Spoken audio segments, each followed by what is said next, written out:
Hey, welcome to World War One Tuesdays here on Bearded Veteran Creates with me and John. Today, we are working on this. Chugga. Yeah. Yes. This lovely kit. Yes. So as usual, we'll start with the hellos and the how are yous. So, how are you, John? Oh, yeah. All right. Yeah. It's a very nice sweater you got on. Oh, it's a jumper, yeah. You know, what this old thing? Yeah. I am rather tired today, so do forgive me if I stumble on words and things more than usual. I'm running on about 2 hours sleep out of the last 30 at the minute. So, yay. Luckily, at the minute, there's only 6 people in. So, Duke says, good day, all you beautiful people.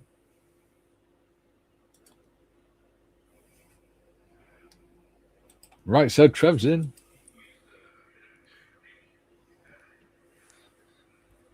Hello, Trevor. Hello, mate. God, I feel bloody shattered. I know the feeling, mate. This going on holiday, like, mate, it's not good for you, I'll tell you.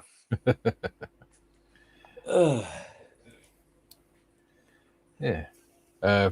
Bob says, P2 again. I will win one day. Oh, and he says, sorry, folks, a pain has hit early. Painkillers taken and bailing to collapse later. Yeah. Oh, bugger. Damn it. What's going on? That's right, it's done it. Just sending something to my computer so I can show you. You don't confuse me today. Nice easy one, Trevor. Oh, Joe, morning. Morning, Joe. Duke says, g'day, Joe.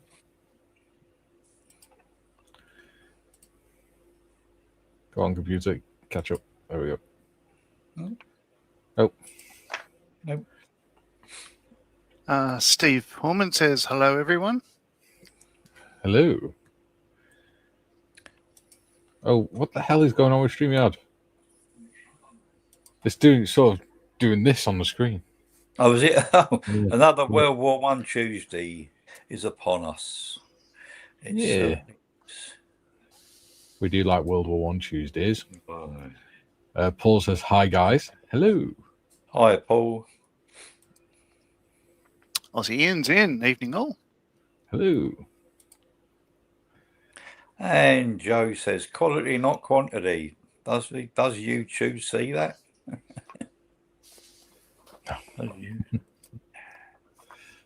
Not on this channel, anyway. Paul says, hello, Trevor. How was the holiday? Yeah, it was all right. It was pretty good. Yeah, a few sort of 1 o'clock, 1:30 in the morning jobs, but yeah. Oh, there you go. Please tell. Yeah, sitting at the bar. Duke says, g'day, Jim, Steve, Aussie Ian, and Paul. Yeah, it's a good weekend. The weather was nice. Wasn't too hot.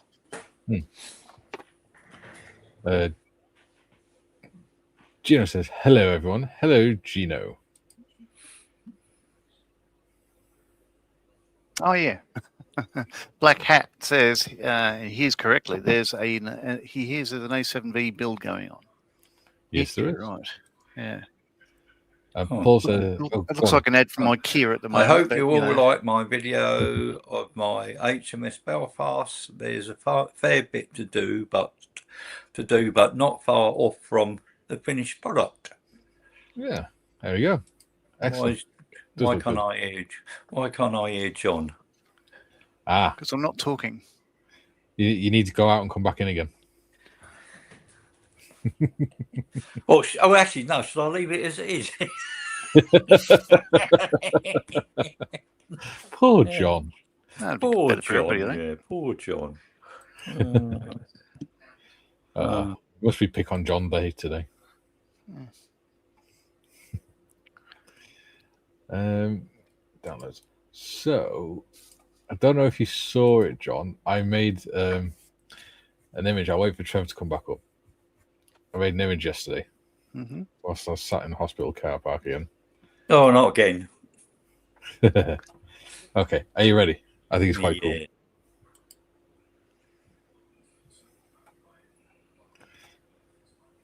Tuesday, 12 to 2 UK time. Yeah. Yeah.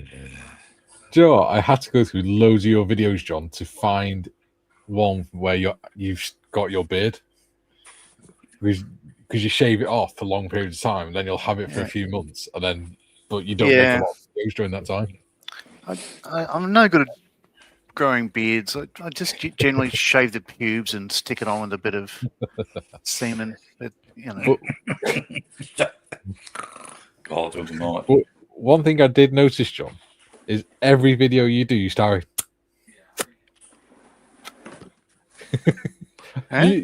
If you go on your videos, right, and press play at the beginning of every one, the first thing you do is go. Like you're blowing a kiss to the camera. Don't know. Yeah. Well, that looks all right. Yeah. Yeah, I think it's quite cool, especially the characters. Yeah. Yeah. I saw the other one you made of me standing on the most un-Australian looking beach ever. Oh yeah. That's when you were in Hawaii, you know, with your big earphones on. Headphones. Yeah. Because it is an Hawaiian type beach in the surf life-saving sort of shack thing. Yeah. And all the palm trees are just we don't have I them. didn't even tell it to put a background on it. It just made that picture of you. Yeah, right. All I did was took a screenshot of like your head on one of your videos, not even like down past the chest, and it came up with that. Yeah. Is that all the comments? There's some more. They're coming in now. Duke says, "Good day, Black Hat."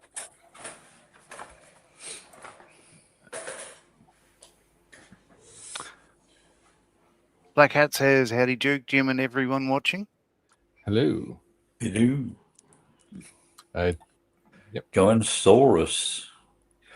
Nice picture of you, John, on the beach. Yeah. He's not got a spudgy smuggler on, has he? No, I've made sure he had shorts on. Oh. Jim says, "Looks like King of the Hill version of the BBC group." Yeah. Oh yeah, I should have put a bottle of beer in their hands or something, shouldn't I? Yeah. Oh, Timbo's watching. He says, "G'day, team." Woohoo! Thanks. Yeah. Woohoo! You're welcome.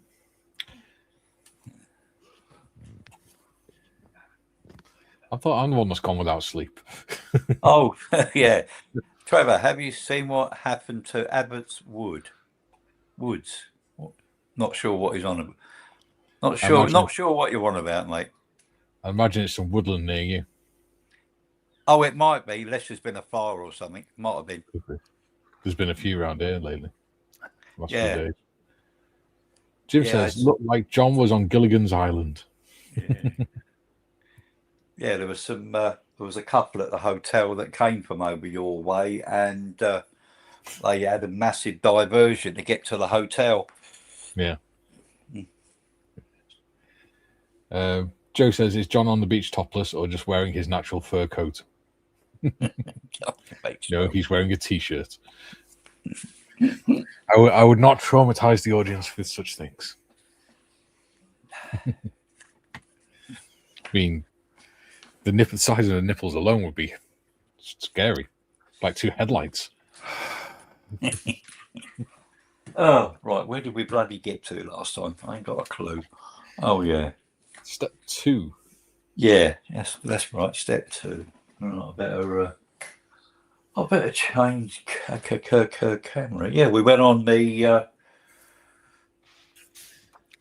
Sherwood Forest Steam Railway. Oh. Yeah. I've been to Sherwood Forest. We did when we were doing our pre-deployment training. We did our navigation exercise around there. Yeah. Didn't take long. That's it. Yeah, there's a Sherwood Forest visitor centre, and we went to go into the visitor centre, and as we pulled in, there's a big sign saying parking £7. Ah, so we turned around and came back out again. I don't blame you for that price. Bloody terrible. Yeah, To walk around the woods. That's it. That's all it is. You got them in the visitor centres like nothing. There's hardly anything there really. Yeah. Black Cat says just a t-shirt. Well, I thought body armor and a helmet was a bit too much for a beach holiday. You know. I suppose it depends where you're going on a beach holiday, but yeah. But they had the other thing which I didn't realise was where the hotel was. They had Thornsby Park, which is right next door to it, which I would presume originally was part of the house, the manor house grounds and that. And they had a little military museum in there. Oh, right. They had a couple of tanks. I should have taken a bloody picture. I can't remember the name of it there. They had a couple of tanks. They had a ferret there as well. Yeah. Nice. Oh, we Paul lost says, 32 acres. Bloody hell. Yeah. We lost 32 acres of woodland to the fire. Bloody hell. Yeah. It'll grow back. Yes, yeah. Just take a while for the trees to grow back.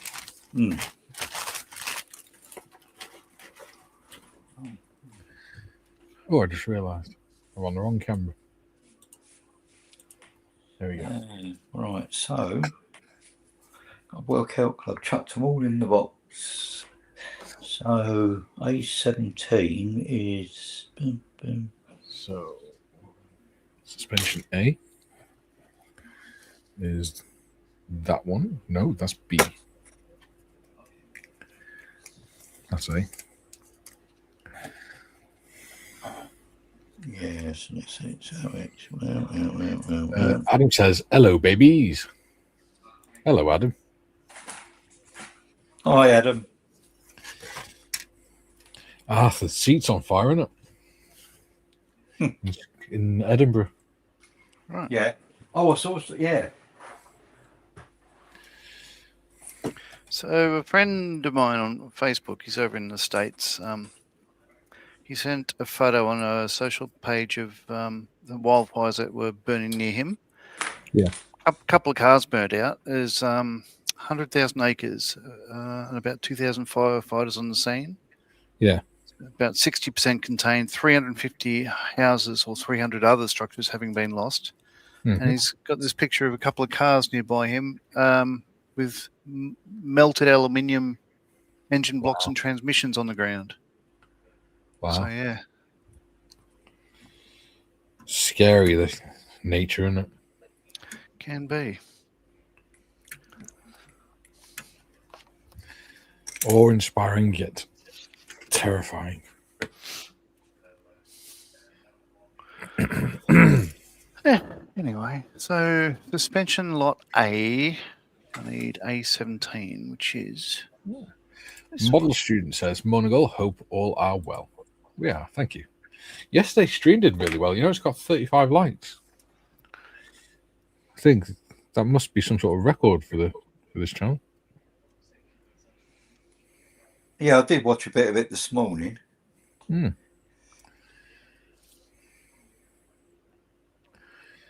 did rather well.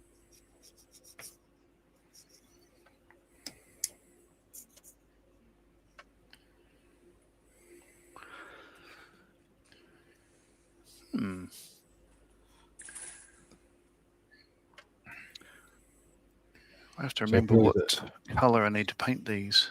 I'll work it out. I'll stick them together first, then paint them. Yeah.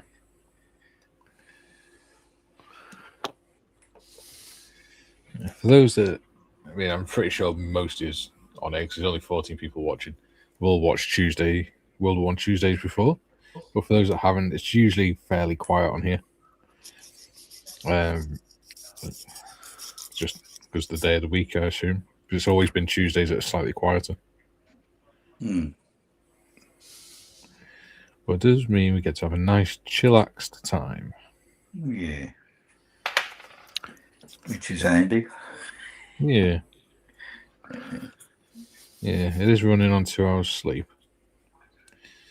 My plan was, right, got home at 8:30 this morning. So my plan was go to sleep for 2 hours, get up, do the live stream, go back to bed for like 3 hours, get up, have tea, and then do Gary's live stream. Mm. I slept for 2 hours, got up, had breakfast, and then got a text message off the mother-in-law saying, "Can you take Morgan to get his hair cut this afternoon at 4 o'clock?" Yes, mother-in-law. Great, we'll drop him off at 2:15. Thanks, mother-in-law. Love you lots. Did I say you were sitting in the hospital car park again? Yeah. Well, Yeah. I was only in the hospital car park for like the first 2.5, 3 hours.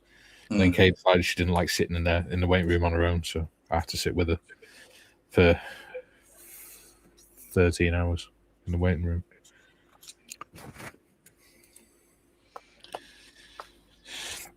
Which did not leave me in a good mood.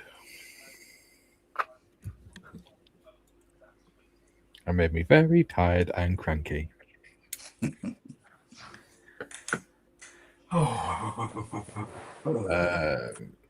Duke's saying hello to model students. Him saying, "Hey, Duke." Adam saying, "You know it's worrying when Scotland has 3 wildfires in 2 months at Arthur's Seat." Yes. We've had 2 up on the hill behind us in the last 2 weeks, and we've never ever had wildfire there. Mold student says fire wouldn't be as bad without all the aluminium dust laying over everything. Silly. I don't know. Dry grass will burn pretty quickly. To be fair, I mean, I think it was last year, the year before. There's a woman 2 streets away from us. She decided we hadn't had rain for like 3 or 4 weeks, so the grass was dry and it was hot, and the grass was at the point where it was brown. And she decided that was the perfect time to try and burn some rubbish in her garden. So she set light to it in the morning. It got a little bit out of control. The fire brigade came. They put it out. They said, "Don't do that again. That's very silly in this weather." They left, and within an hour, she'd relit it. This time, it consumed her entire garden, including a fence, and then spread to neighbouring houses, and then was jumping like 2 or 3 houses away. So it was taking gardens, setting fire to gardens and houses like 2 streets away from where it started, because the embers were just fluttering on the breeze and just landing in people's gardens and things. So the poor fire brigade, all us Joe Public, were all obviously standing around the outside the area with the police, and we're all there like pointed to the police where the fires were starting on the other houses and stuff, so that they could radio it to the firefighters. The next minute, all you see is a bloody firefighter and all these PPE diving headfirst over bloody fences and things with hoses, trying to put them out before they did too much damage. Hope they prosecuted her. I hope so. Or at the very least, give her a hefty fine for putting other people's lives in danger. Because there's one guy who he worked nights and he was asleep in his house, and the only reason he knew his house was on fire was because I shouted to the police that back porch is catching light, and when they looked, they went, "Oh shit!" Ran round to the front of the house and banged the hell out the door to wake him up because his house was starting to catch flight.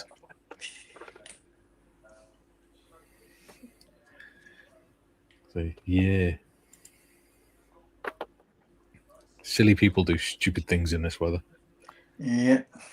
And last night on Facebook, in the next street across, well, same street, but the next sort of section along, a group of 16, 17-year-olds we're having a fire pit in the front garden. Bear in mind, we've not had any rain for over a month, and it's been really hot heat waves. They decided they'd have a fire pit in the front garden. So the neighbour said, "You can't do that. It's bloody dangerous. Put it out." So they started arguing with the neighbour.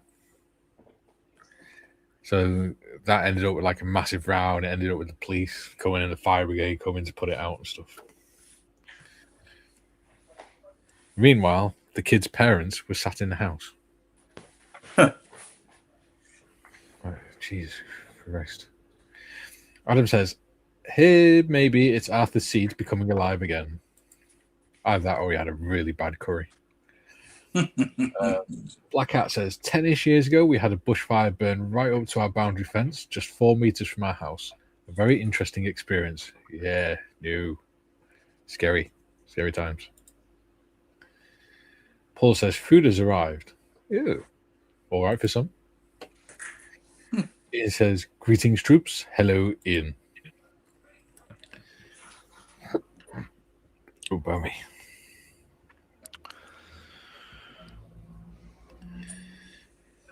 Yeah. People do stupid shit in stupid weather.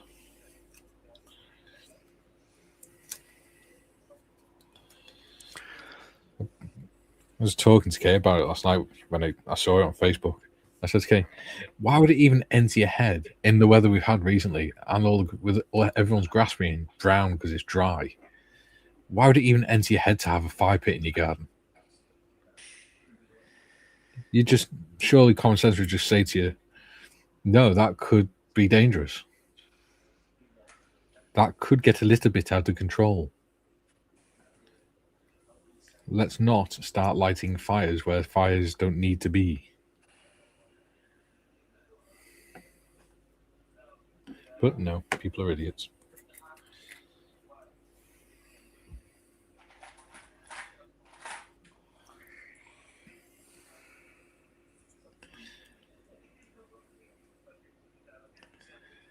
Oh, there's in the hospital last night, there's this police officer, and I kid you not, it looked like they got 2 female officers and just shoved them together, 2 halves, and shoved them together.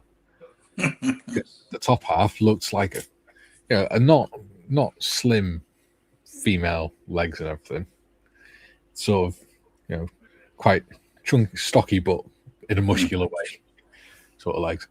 And then it's and then you got to the belt, and then from the belt, it was just like someone twice the size. So it looked like they got 2 police officers and just jammed them together in the middle. And then the only thing holding them together was the body armor holding everything in. With the gut hanging out over the bloody utility belts and trousers. Yeah, they're not exactly fit, a lot of them, are they? Well, no, and I said this, I was saying to Kay, I said, it's only, 20 years ago, 30 years ago, where you wouldn't even get an interview for the police unless you were over 5'10". Now, you got all these little pudding-looking people joining the police that are like 5 foot nothing and, probably about the same wide. Look more like Christmas puddings walking around with bloody handcuffs stuck to them. Not that I'm fat shaming, but you have to be realistic. They are chasing after people who have spent their lives running away from the police a lot of the time. And generally, they're people who don't want to get caught. Yes. And they're fighting and things like that.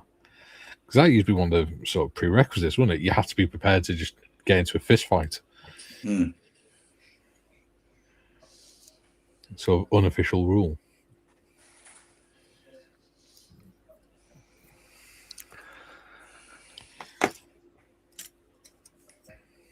Now, is there a specific way around these have to go? Yeah, I've just realised there is. Yeah, they do slot in a specific way round. They won't go in the other way.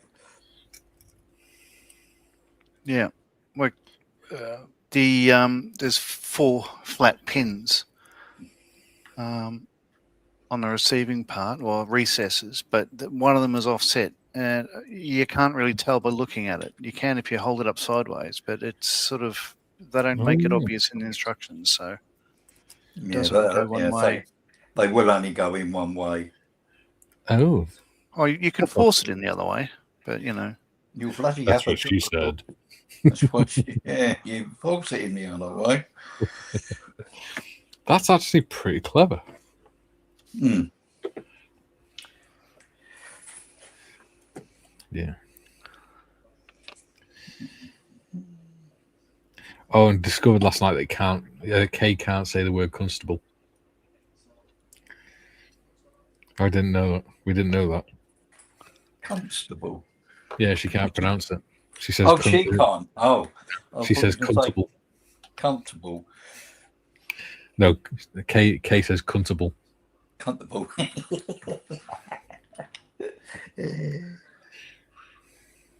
Is she still in? Is she back in hospital then, Mikey? No, she's back home. No. Yeah. She's back home. Hopefully, she'll be all right. Because there's no sign of infection this time, so no. Oh, the good. test came back clear.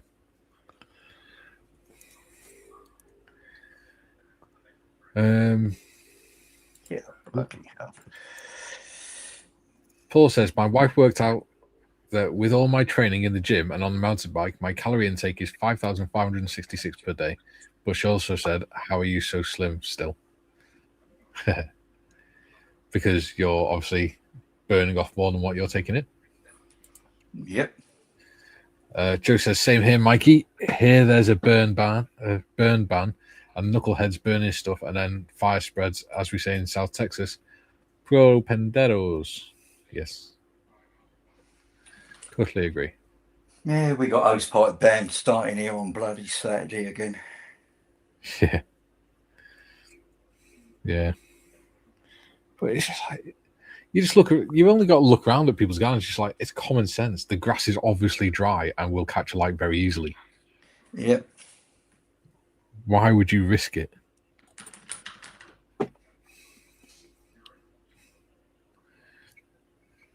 But there again, at 17, we were on training areas with pyro going, does that grass look like it's going to catch fire if I set off a shmooly or something? Oh. If I set up a trip flare, is that going to result in me spending days trying to put fires out on the training area? If so, we ain't touching doing it.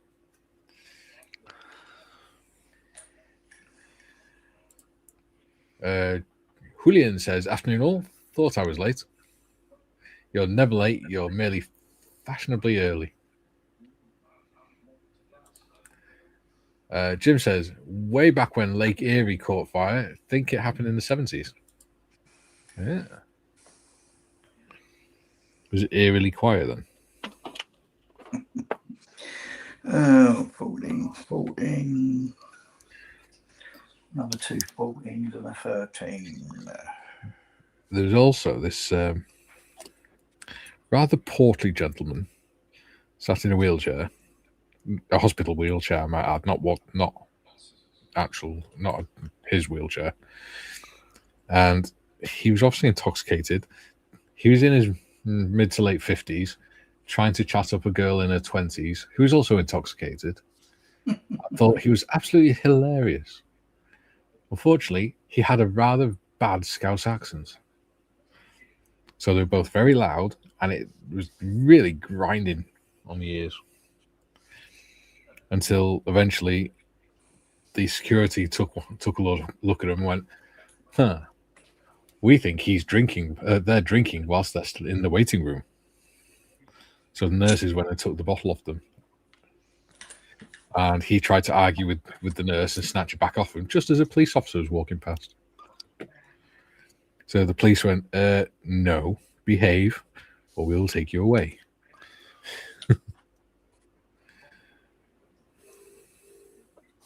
You don't be drinking in a hospital waiting room.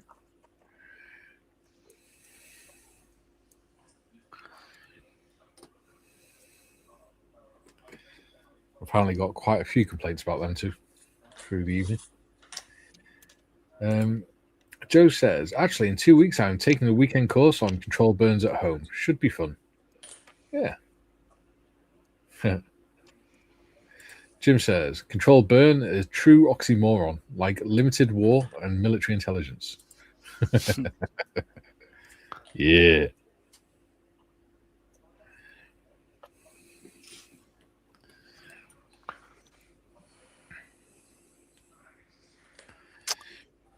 Yeah.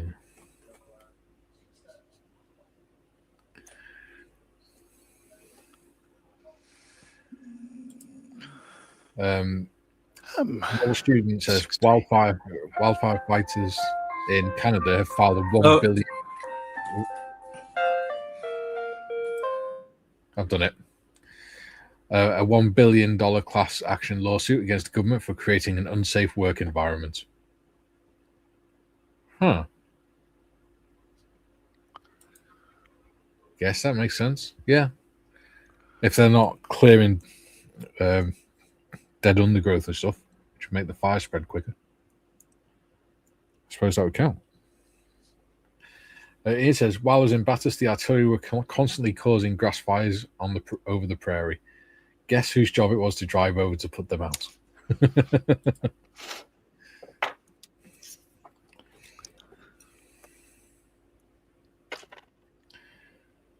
Yeah.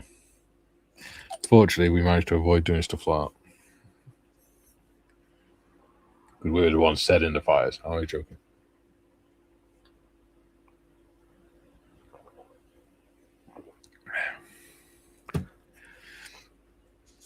There was a staff sergeant in our battalion from another one of the companies. They were on a training exercise, and some of the pyro, he was setting the pyro, and it went off in his face and set him on fire. So luckily, the other guys that were around him were quick enough thinking that they realised that there was a water trough, like a horse trough thing, or a cow trough nearby. So they grabbed hold of him and just chucked him in and just held him under the water until the flames went out and then pulled him back out again. Right. So he spent months in hospital. All his face was left scarred and everything. He was a nice bloke. And then we had a corporal who was in the infantry, and he was serving in Northern Ireland. And when he came home on leave, he was on the ferry and got off the ferry docked at Holyhead. And when he went to start his car up, his car went up in flames because the IRA had set a device under it. So he spent months and months in burns unit. He survived, fortunately. But he said it was one of the worst experiences he's ever had. Because the way they did it back then was they put you in a salt bath every day and just peel the dead skin off. Oh, yeah. So that the fresh new skin can grow.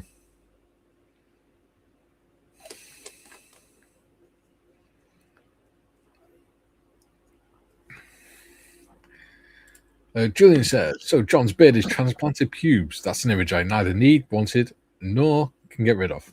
Yeah. You don't have to smell it.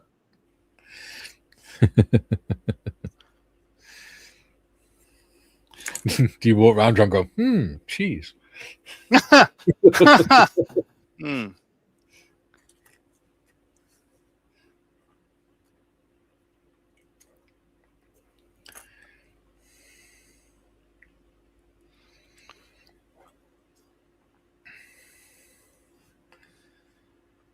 Jim says, according to the BBC, there's a wildfire in Abbots Wood. Yeah. Paul was saying before that it's destroyed 36 acres.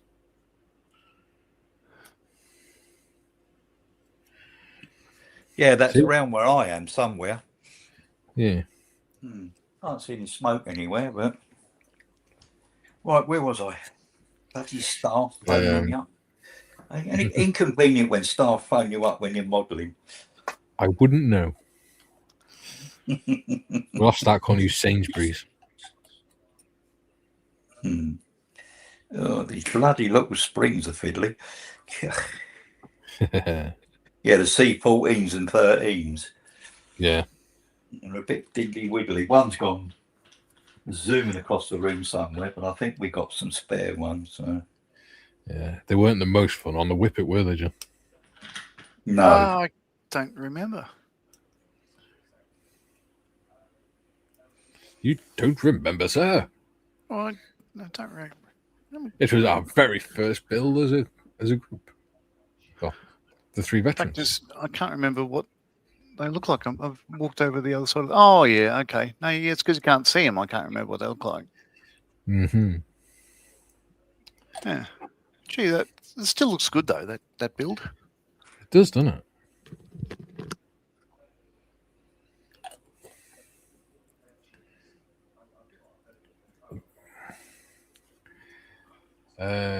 Duke says, there was a car fire a few years ago on the Tasmanian ferry. The owner had so much luggage that he put some on the engine. They walk amongst us. Oh, my God. What? Wow, that's insane. Sounds like one of those people that would have a fire pit in the middle of a wildfire zone. Wildfire season. I had a mate, Mick, who died in a Portaloo fire in one of the airports in Queensland during an exercise. Now, the thing is, like, you know, when they did the investigation, they said, oh, he's an idiot. He was smoking in there and it blew up, you know, the chemicals. I'm just thinking, well, one, Radisson isn't flammable. Two, he didn't smoke. And, you know, what I remember going to my boss, you know, because he worked with us a previous year and then he took a posting up to Townsville and he was deployed then to another base. Yeah. Rockhampton. And anyway, I remember him telling me that the cable arrest gear, the emergency cables they put across runways to catch hornets and that sort of stuff, and aircraft during F-111s during emergency landings and whatnot. I remember him saying that the reason he was working the SPO was, you know, he worked on those bits of GSE, ground support equipment, and he hated them because they didn't have any flame traps and whatnot. Yeah. And that's the reason he was there, is to, like, so somebody didn't burn to death. And then a year later, he burned to death. So what I think happened is me and my friend went to our bosses, sat him down and said, we think he didn't catch fire in the Portaloo. We think he went in there looking for something wet. You know? Yeah. But he was on fire before he walked in it. And Yeah. they're just like, oh, well, you know, what are you, forensics? I'm just thinking, no, we're telling you that, like, this is not a cold case. This is not a closed case. You need to investigate this. And I don't know if they ever did. Yeah. But he lived for 3 months. He was, like, burnt. I think 86% of his esophagus was burnt and all that sort of stuff. And he died in infinite agony. And he couldn't talk and tell people what actually happened. And I miss him terribly. A horrible way to go. That and drowning are probably the two worst ways to go, I think. Mick Dunn, his name was. He's a hell of a nice guy. I miss him. Yeah. I honestly think the RAF killed him, but, you know. It did come up in a safety day years later when one of my mates was saying, oh, this army guy in Queensland died because he's smoking a Portaloo. Ha ha ha. And just put my hand up and said, that's my mate you're talking about. And he was a fucking RAFie. Yeah. You know, you should at least learn his your own service before taking the piss out of somebody on a safety day, sir. Yeah. Oh, we'll talk afterwards. We never did. Yeah. Oh, no, that's right, because we had a nurse in the room because it was a safety day and she had just done CPR. She spoke to me in a break and said, can you put that in an email and send it to us? And, you know, I'll include in my safety day that, you know, they did it down the hospital. Yeah. Well, that found its way to Canberra and then all the way back to me saying, how dare you go outside your unit without getting permission first? And, anyway. Yeah. Air Force are a pack of... I'm glad I wasn't in the military. I'd have been in the bloody glass house so many times. I nearly was. I nearly got court-martialed. I nearly was. My first court-martial was nearly exporting firearms between countries without permission. Whoops. Very nearly charged. Well, they were cranky. Oh. I can explain, officer. It did take weeks and weeks. The chief of the Australian Command in the Middle East was adamant that I was to be charged. Yeah. Even though, like, our OC was very vehemently saying no, he did everything he was told. And this is a circumstance, and yada yada yada. Yeah. But he was army, and he wanted to prove piss a point. Piss off the puffs or whatever they wanted to refer to it us as. Didn't happen though. We did get their firearms back. We had to fly back to UAE to drop them back off in Kuwait. So they got them back. So yeah, whatever.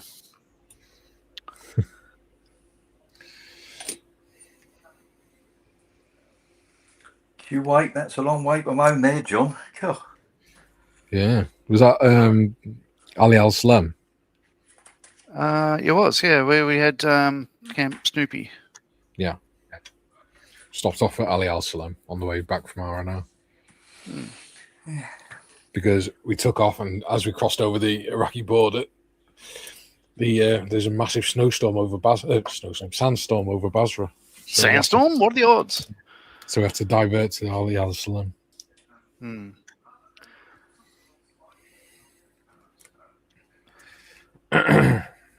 Anyway, my uncle was stationed there as well.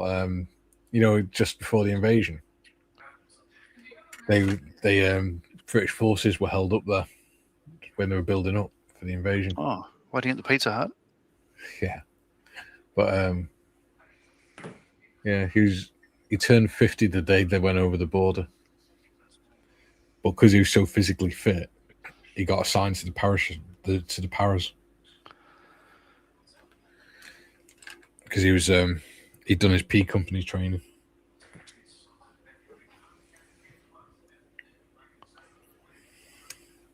And he was very proud of that. Even at 50 years old, he's still doing 1.5 miles in 9 minutes.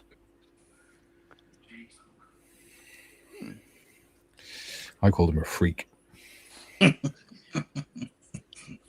Yeah, I called him a fucking nutcase. Yeah. To be fair to him, though, when I came home on leave from Iraq, I went to visit my nan, and he was there that day. So he took me sort of outside, and he asked me how I was and everything, and made sure I was okay, and then give me 50 quid to get myself something nice to take back with me. I was like, cheers, Uncle Eric.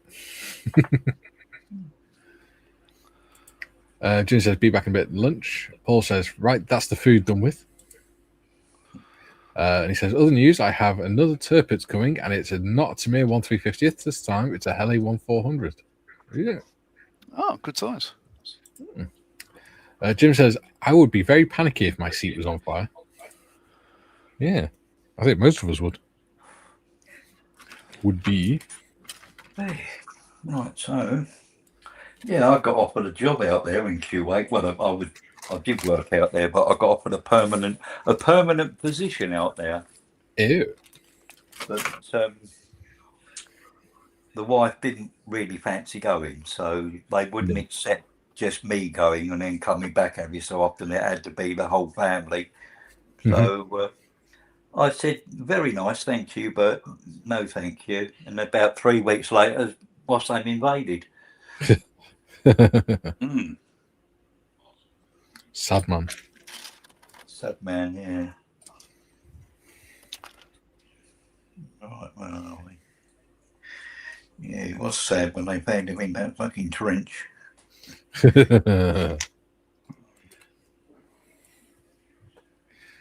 Joe says, 1.5 miles in 9 minutes? That's easy. In a golf cart with a nice chest full of Kaveza? Kaveza. There we go. So, but Kaveza, it's Mexican beer. Yeah, that runner beat the world record, didn't he, the other day? Yeah, the minute or whatever it was, 4 minute mile or whatever it was. 4 minutes or what? Yeah. Yeah.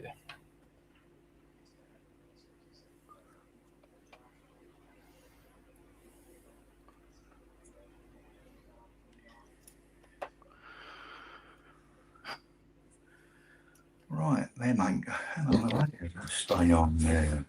Right. Well, the ultimate skinny sticks are exactly the right width to be able to get in there and sand that bit there. It's awesome. Yeah, I mean, I use these watchmaker. Where'd be bloody? I use. You're on the wrong camera, aren't you? I'm on the wrong. Oh, of course, yeah. I had to bloody go off and come back on again, didn't I? Yeah. Oh God. Shit, Jesus. Too many bloody pints of bloody Madry. That's better. Yeah, I use these watchmakers files. Yeah. Right, space for unmarked classy parts are painted with MC250. Whatever that is.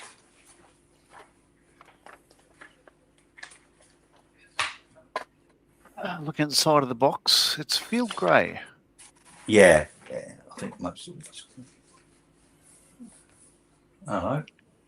Man spraying weed killer? Bloody hellfire. So, again, a reference I hear differs. So this is the extra decals that I got with for Mephisto. And what it says, instead of field grey or whatever that is, what it says specifically, they're the decals, aren't they lovely? Is Specifically, yes, that's a big word, isn't it? Specifically, Specifically, the A7Vs left the factory in field grey colour. This has been camouflaged by their crew. So what is a squirrel grey REL 7000? So yeah, it's a squirrel grey REL 7000, which is actually a German colour. Huh. There we go. Reichsabteilung, whatever L stands for, but you know. Aufstellung. After first combats, the Germans repainted most of the operative vehicles in a dark green colour. After a few weeks, most tanks were repainted again with a reddish brown and clay yellow patches on a green base colour. After September 1918, they started painting in multicolour pattern scheme. There were many variations in these schemes depending on the skills of the crew and the paintings available. Please refer to pictures. Your references available for correct painting scheme. So I guess they would have been REL 7000 running gear. Yeah.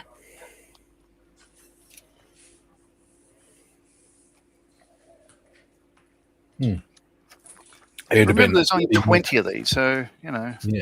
It would have been bloody muddy running gear. That's what it would have been. Muddy. Oh God, I didn't put them away. Let's try that again. Paul says, when on selection, I had to do 1.5 miles in 7 minutes to meet my captain badge time. Yeah. I did it in 10.5. Well, I did it in 10. But I'm fat, I'm lazy, and I was really, so if I had to run anywhere that fast, something was going seriously wrong, and I deserved to die. So is that 2.4 Ks?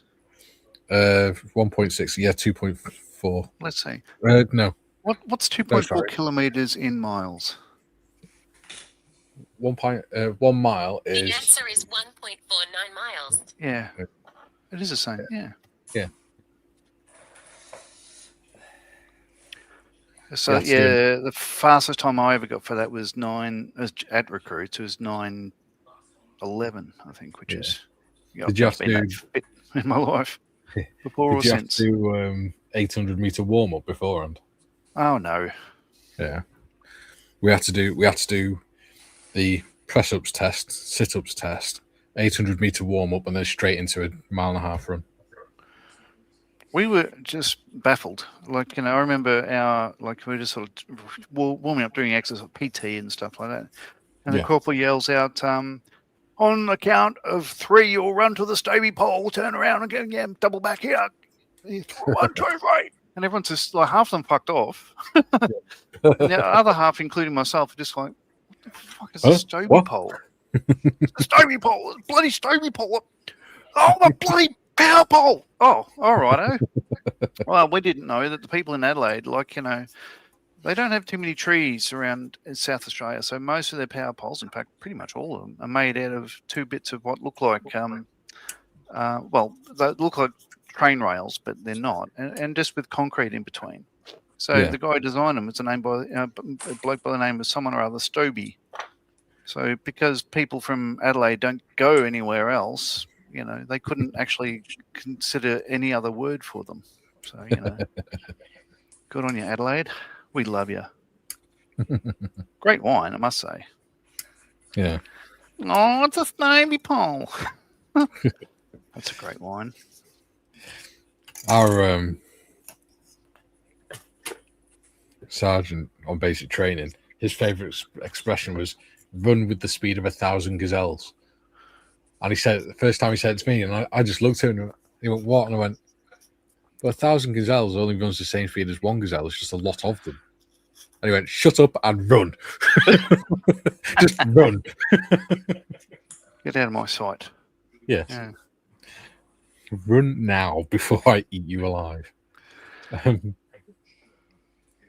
Yeah, Paul was infantry though, so he had to be able to do decent speeds. Oh yeah.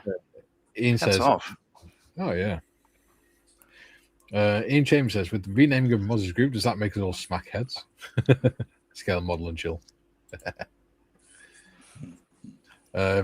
Paul says the Hella Turpitz is going to have a rare camouflage scheme that not many attempt to do because it's so difficult.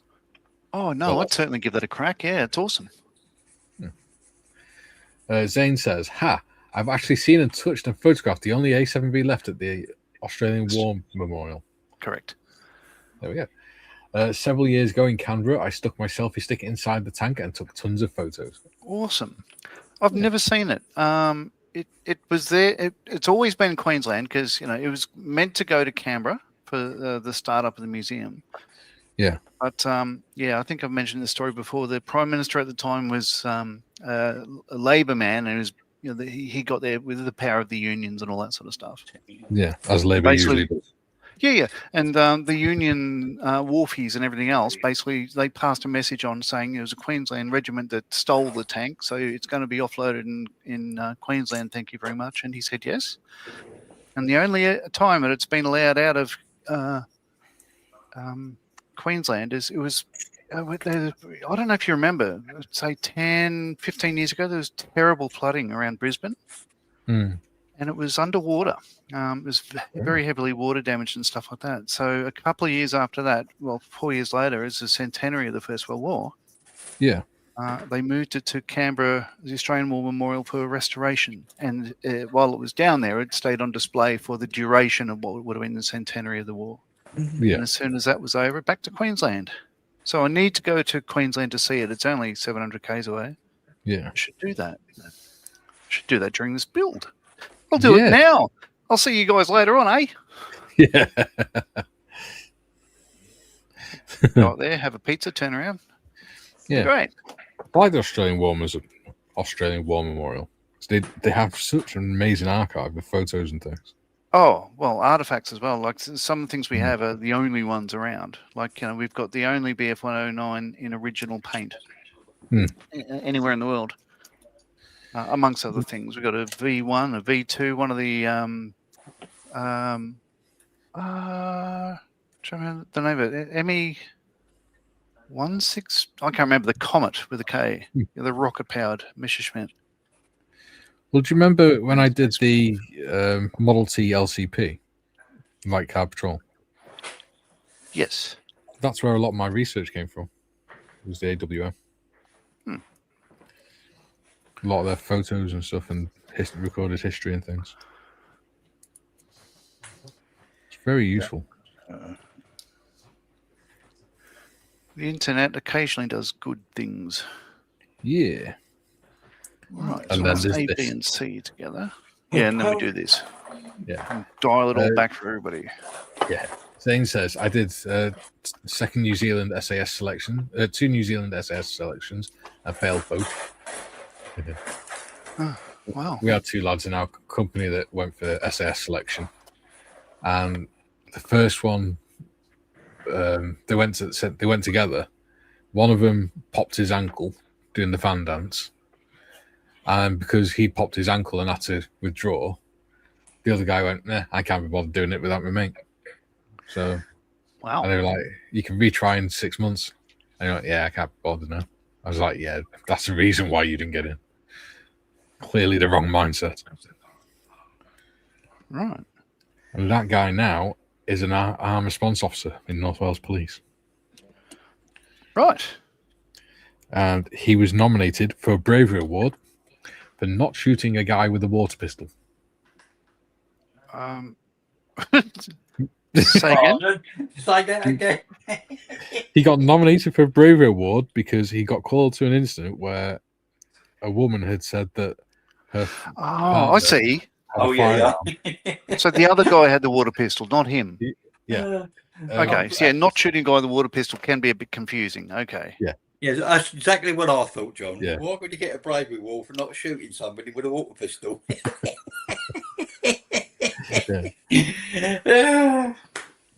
He got called to a house where a woman had said her boyfriend had a firearm. So as they went into the house, the first thing he saw was a firearm pointed at him, or what he thought was a firearm, and he decided not to open fire and just fight the guy instead. Turned out it was a water pistol. So, yeah. The guy always was a bit of a nutter, though. What, the cop or the guy with the water pistol? The cop. He's You're next. baffling me here, Mikey. You're not making sense, mate. Well, the cop's name is Richard Shea, right? So he was in the army, and his name was Rick Shea. Rick O'Shea. Yeah. I remember being on an exercise once. I was in a firefight, and his girlfriend rang him up, and he was just laying in the middle of this firefight on his phone to his girlfriend. Like, "Yeah, I'm a bit busy in a minute. Can I phone you back?" And we were just like, "Dude, what are you doing? Why have you even got your phone switched on? You're handling pyro. Why do you have electronic devices switched on you?" Joe says, "Nope, too many trees there. Get me a tree time there, John." 2 times. Jim says, my personal fitness test was an 18-mile bike ride completed in 1 hour and 15 minutes. That was the best I could do at age 60. Yeah, I wouldn't do 18 miles. I think the furthest I've walked is 12 miles. All right. One thing to watch, Mikey, when you're doing step 2s, Yes. there's longer springs that only go on the B suspension. Yeah, C13s. Right. Yeah. I've made that mistake. Yeah, Take the it off again. C14s, you've actually got a couple of extras. So Yeah. if you do what I've done and ping one. This is a Marley alert. Stop what you're doing and rectify the Marley immediately. Failure to do so will result in problems later in the build and you looking like a total arse. Mm-hmm. There you go. Joe says, Mikey, going to miss Gary's stream. Brother, sister-in-law flew in from San Francisco last night to visit, and he scheduled a tea time for us at noon today. Nice. That's fine, buddy. And boy, are his arms tired. Yes. It's a long way to keep flapping, isn't it? Joe says, my best fitness test is sprinting to the bathroom before I soil my trousers. Good enough for me. As long as you win the race, that's all that matters. Jim says, Joe, is your brother a natural hook or a natural slice? Joe says, he just shanks. He's a natural. Paul, in a few weeks, I'm meeting some old crew members from HMS Belfast to talk about my great uncle. Oh, nice. Great. Very good. Jim says, Joe, seeing I'm left-handed, I'm guessing that I'm a natural hook. Self-pull, isn't it? Yeah. Yep. Zane says, didn't the UK Tank Museum have a replica A7V? It did. There's one in... Oh, it's Germany, is it? They had a real one, and then they dismantled it after 3 years. Maybe it's Munich. Yeah. So as it turns out, I was reading last week. One was captured by the New Zealand Army in World War One, given to the British. They gave it to the Imperial War Museum in 1919, and 2 years later they chopped it to bits and only kept the gun from it. Yeah. Because I don't know. They must have thought, there's hundreds of them. It's not important to us, or something or other. When there was only 20 of these built. Yeah. Short-sighted. Now there's a replica one that they show that gets driven around at Tankfest. Oh, okay. Right. Yeah, because they have a replica A7V, replica Mark 4, and a replica Saint Chamond. And they drive them all around together. Nice. Yeah. We kind of do the same in our own little way. I do like doing these World War One builds. Yeah, they're interesting. Matthew says he's just woken up. Well done. Joe says, speaking of young police, I just posted a pic on Discord. Took a pic, a young me. Oh, so I'll have to have a look at that. There's a police officer in, I think, one of the English police forces, and he looks that young. He literally looks about 12. When he goes to arrest people, people think it's a kid and a cadet, as a police cadet or something. And they struggle to take him seriously. Because, I mean, he's even, like he only comes up to like the shoulders of the female officers as well. So he's tiny. Right. And he hasn't even, his bum fluff hasn't even grown in on his cheeks yet. It's like, I mean, fair play to him, but yeah, you have to have some sort of presence about you to be a police officer, I think, or you should have. Yeah. A lot of people don't start a fight with someone that they think that kick their ass. They will start a fight with someone who they think they can kick their ass and get away with it. Jim says, recently read a news item of a Stug 3 being dug up on a construction site in June. Yeah, that was it's a guy had built it in his cellar, hadn't he? And then just never got it out there. So when they demolishing the house, they found it. Zane says, apparently there's a Tiger 1 buried under some village crossroads in France. They have been wanting to dig it up for years, but local authorities keep saying no. Yeah. Joe says, I weighed 195 pounds and bench pressed 350.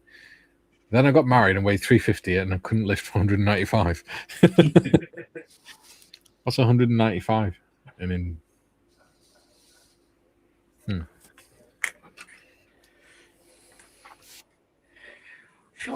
Shite. 195 divided by 14. 13 stone 9.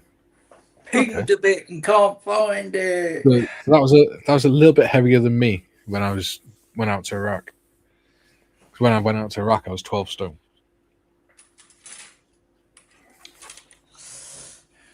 Which was 168 pounds. But when I came back, I was 14 stone. Whilst they feed you well out there. No, it's just all muscle. I actually looked thinner. I was thinner but broader because my shoulders were bigger and everything. It's funny, like here we don't do weight in stones or pounds. There are occasional references to them, but usually it's just in kilos. Yeah. Or if you're in Queensland, they say kgs. Because again, they're baffling. Yeah. In the UK, it depends what you buy.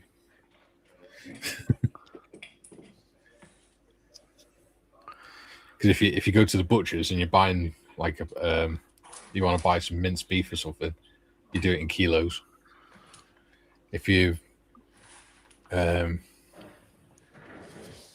weighing yourself, then you usually weighing stones and things. It's very strange. Oh, dear. A weird quirk. Ian says, after World War I, many tanks were gifted to various towns and put on display as memorials. Unfortunately, most were taken away and cut up just prior to World War II. Yes, they were. The one in Maidstone, that was one presented to the town. I've seen that one, but it was never one that was served in the actual war. It was a training tank, or was it a training tank? Yeah, training tank, and they were used in the UK to raise money for war bonds and things. And you buy a certain amount of war bonds, and you can have a ride in this tank or have a look around it and stuff. And that's why they were painted green, because it was seen as more appealing to the public, and it'd make them want to, pay to have a look around it, rather than it being brown, like they were on the battlefield.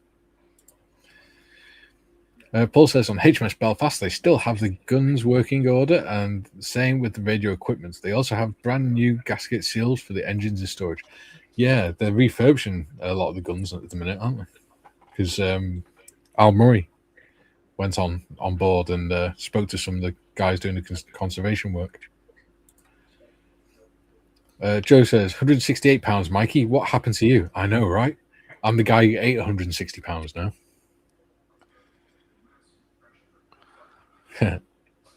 I'm literally like 8.5 stone lighter, heavier than what I was back then.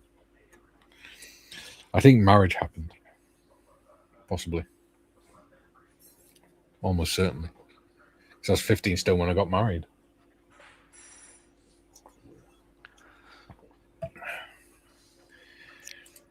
Paul says, it's so the Royal Navy has the option to put it back in service if they want to. Yeah. Zane says, in Australia, most of our old Leopard 1 main battle tanks were gifted as war memorials before we got the M1 Abrams.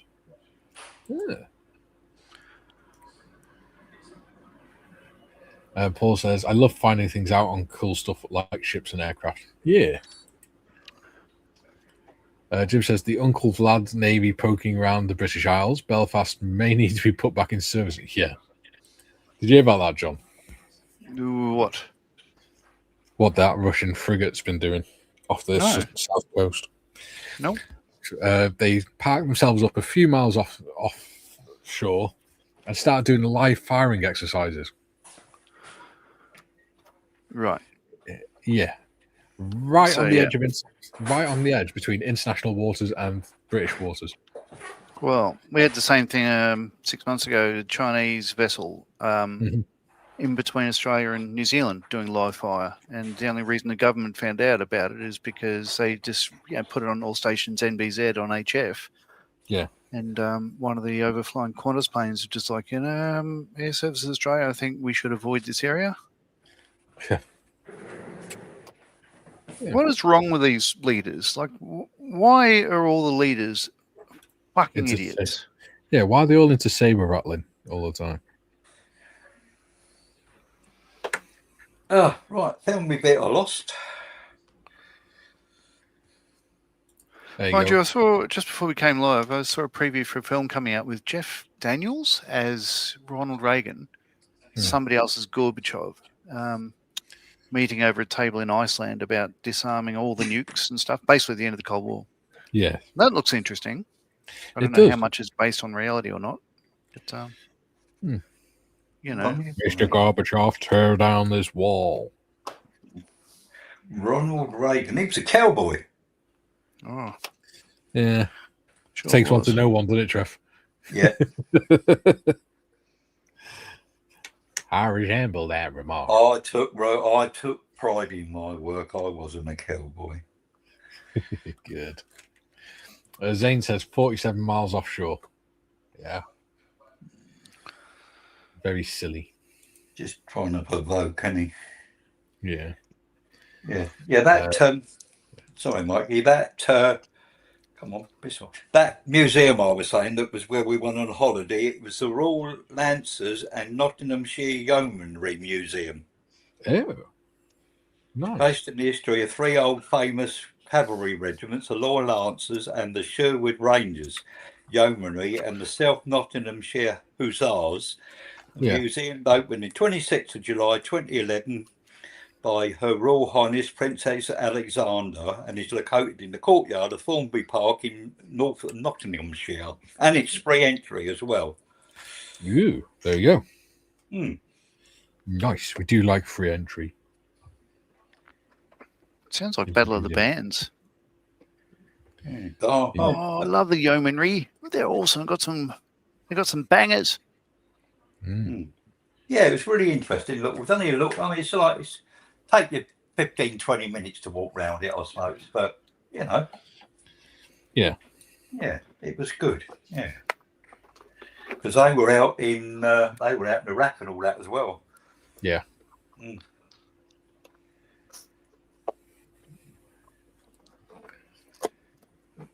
Yeah, quite a nice surprise. And then what was across the road from it? A brewery. Hey. Hey. Yeah. Well, there you go. Ian says the 200 miles is the economic exclusion zone. International waters 12 miles. Yeah, which makes sense because they did it in the English Channel.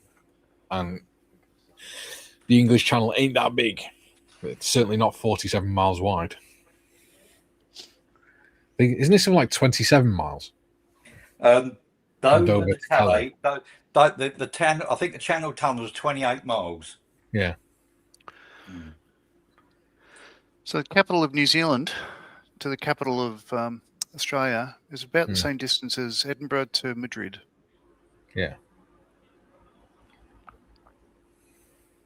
Yeah. Totally random. Totally random. But you know, you can sit there as a Japanese cruiser or destroyer, whatever they had. Yeah. Sitting in between those two and doing live fire. But what you'd see, international law would dictate, and you know, basically air safety would say, you know, you Don't. advise both governments first that you intend to conduct a live fire between two peaceful nations. Well, what you have to remember as well is the English Channel is one of the busiest shipping lanes in the world. Oh, I know that. So, I mean, I'd imagine for them to do that, they'd have had to done it east to west rather than north to south. Otherwise, they'd have either hit France or the UK or shipping. So, yeah, it's a big risk to take. And it's a very silly one. Zane says not big enough for live firing. Yeah. That's what makes me think it's probably east to west or west to east. East-west firing rather than north-south.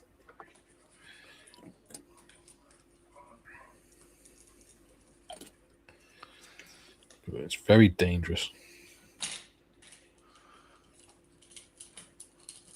And completely unnecessary. Joe says, speaking of New Zealand, Ryan Fox, 2026 Champion Golfer of the Year, winner of the Open this past weekend from New Zealand. There you go. Cool. Paul says, the BF-109E on display at Duxford is the one forced to land on South Downs, very near Beachy Head. It had the German General Hest as its pilot. He was under guard near Guildford Cathedral. Mm-hmm. Oh, yeah. Yeah, went past there the weekend at good old Duxford. Some very cool stuff there. Yes. I've actually been up in that. They got that little plane there, haven't they? You can do pleasure flights in.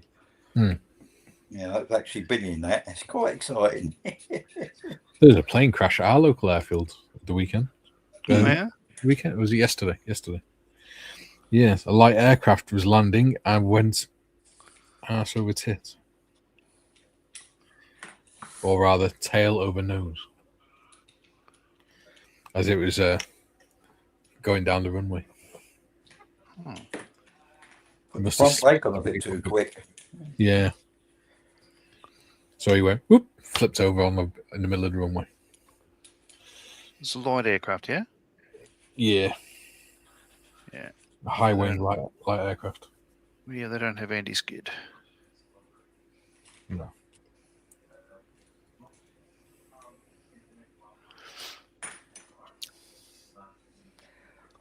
Tell you what, there's a lot of ejection bloody pins on some of these bits. You're right. There are. Right. I've just had a message from Le Grand Fromage. Oh, yeah? He says, "Yo, can you do M4H a favour and share the details of the 1/16th Sherman raffle on forums and modelers groups, etc. Please get permission first, obviously. Don't want to piss everyone off. The numbers for the raffle are low and I need to bolster the tickets sold. Thank you, Mike. Much love." Right, so what I shall do is I shall copy the link into the chat. If I can get to it. There we go. Right. Get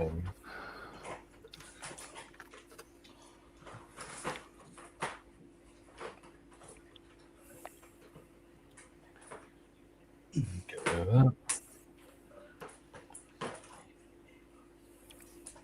Tickets are only £1, and you could win a 1/16th Sherman. Ugh. Obviously, you can buy more than one ticket if you choose. Hopefully, that link will work. Yeah, it should do. What was the link? Yeah, that works. So yeah, go check that out. And I shall be putting it all over social media. And if everyone in the chat could do the same, obviously with people's permission, that'd be really appreciated. Can we put it on Discord? Because I can't see that, can I? Unless I'd have to run through it onto YouTube, wouldn't I? I shall put it on Discord for you now, buddy. Thanking you. In fact, I shall send it to you. I shall send it to you personally. Oh, thank you very much. It's very kind of you, Ocha. You're very welcome, dear boy. Oh, jolly. You'll have to come to Cream Tea one afternoon. There he is. And bring the good lady. There he is. If she behaves herself. What?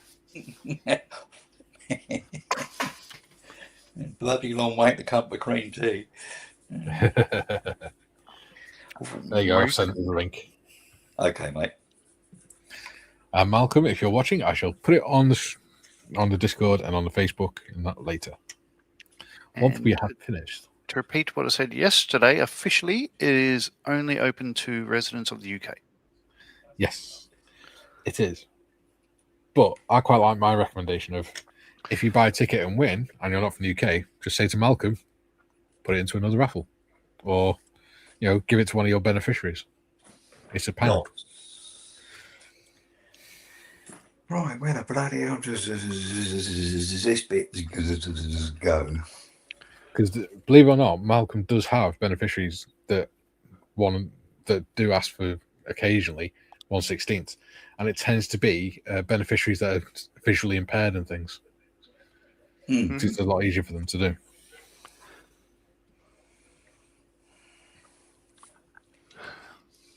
Right.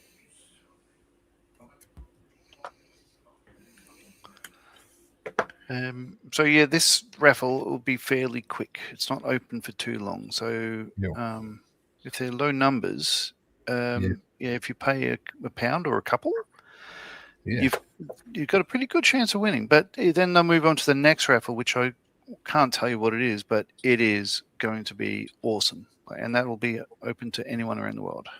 Yeah. Do you know what? In fact, I'm going to buy my ticket now. In fact, I might buy a couple. Probably should. Yeah. Following Ghost is in. Hello, Ghost. English. GBP. Dave. I saw a post this morning on, I think it was one of Moz's forums on Facebook or whatever. There's a guy in America saying, "Oh, I got a bit broken on my Edward aircraft," and I got onto them, and they said, "Well, we can't send to America."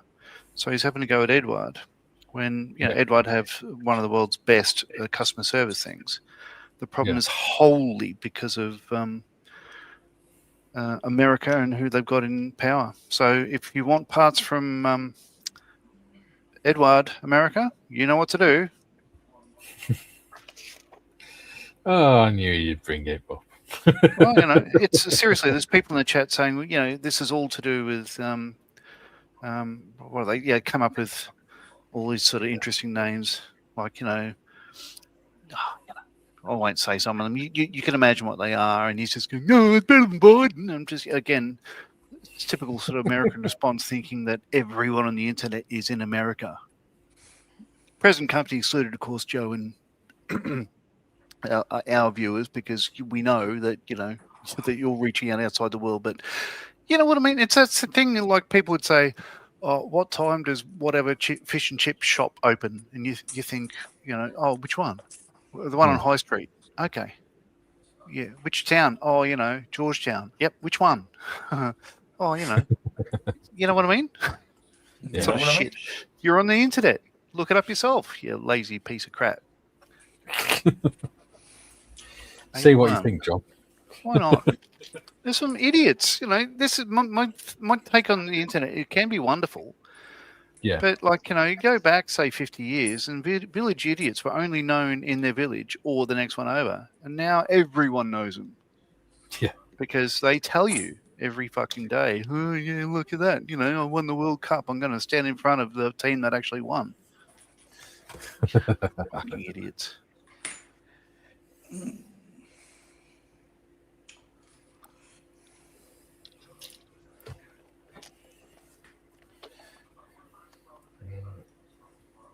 Just get rid of that guy.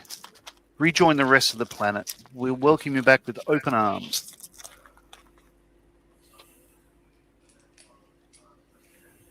Oh, it's getting warm.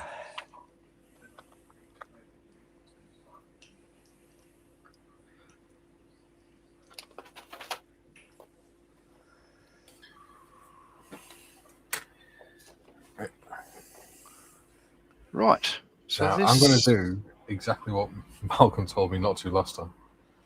Because last time we did a raffle, I wasn't asked whether I won it or not, but I bought 5 tickets because I like to support M4H, as we all know. And he told me off because I'm a beneficiary. He's like, "I didn't mean for you to buy them." I was like, "Yeah, well, it's M4H. I don't care." Yeah, did you pay PayPal or something like that, Mike? No, do you pay on your card? Oh, yeah. I see. Oh, you just put your card details in. Yeah. Oh, yeah. Okay. Which is one of the things that, say, for instance, to pay for my membership for Friends of Models for Heroes, I can't do that. We can't pay credit card to the UK because we've got different formats. We have BSBs. You've got something else. I think you call it. Oh, you know what I mean? Yeah. See, you're speaking a foreign language. So our banks won't do that. So we need to use other things. If you've got a bank account, it'll have an IBAN number. That IBAN number is international and will work all over the world. Never heard of it. Yeah, it's a big long number. It won't be on your credit card. No, it's on the account itself. Yeah, your account will have what they call an IBAN number. Now, John, you learn something every day. You do. Yeah. And it's very secure. It's actually one of the most secure ways of sending money. Let's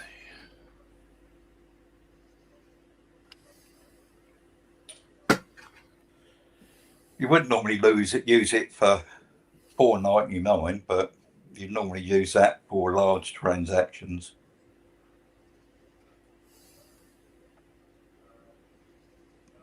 Can't understand why you can't use your credit card.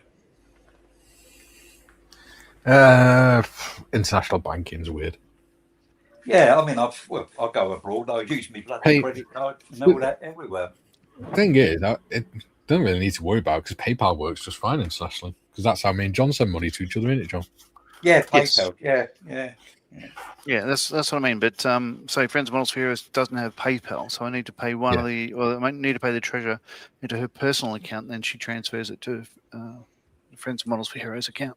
Huh. Yeah, they haven't got PayPal. That's surprising. Well, unless they charge him, but they probably charge him a percentage, do they? Well, I think they probably do. It's only about 10 members, so yeah. Yeah, but it'd still be classed as an organisation, wouldn't it? Yeah. Rather than a personal account. People saying hi to Ghost and Ian. Walshun says, I guess I'll have to build a factory in America. Walshun says, unfortunately, No one's going to build a factory in America. Nothing that man has said has actually come to light. You know, groceries aren't better, your fuels aren't better, you're not better, you know, everything he said is a fucking lie. So yeah, no more politics, John, please. Righto. I didn't say no one's anything. going to build a plant in America. Yeah, sorry, what did you say? John, what did Mikey, what did you say about Models for Heroes? Then I missed it. Yeah. You said, yeah. No. Support Models for Heroes. Follow that link. Get yourself at least 5 tickets. Yeah. If I can do it, so can other people. Of course we can, yeah. I'm only joking. Obviously, if you can't afford it, don't feel bad about it. Yeah. We'll just never speak to any of you again. Oh. Oh. No. FIFA president is under major investigation for corruption. When aren't they? Yeah. Well, he's not in it for the love of the game. Yeah. The Simpsons even did an episode where Homer's having a meeting with the president of the FA. Mid-meeting, they come in, arrest him, and replace him with somebody else.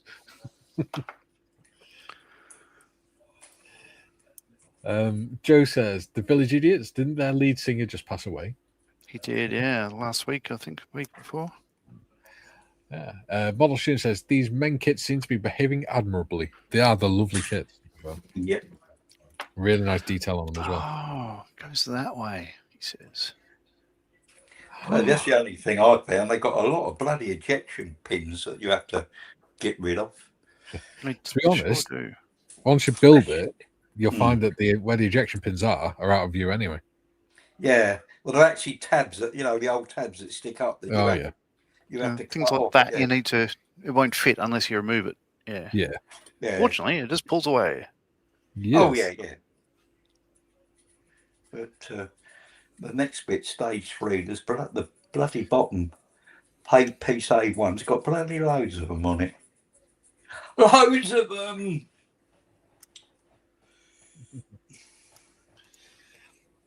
What do we think of ejection pins? Rubbish. There's bloody another one. Ban ejection pins.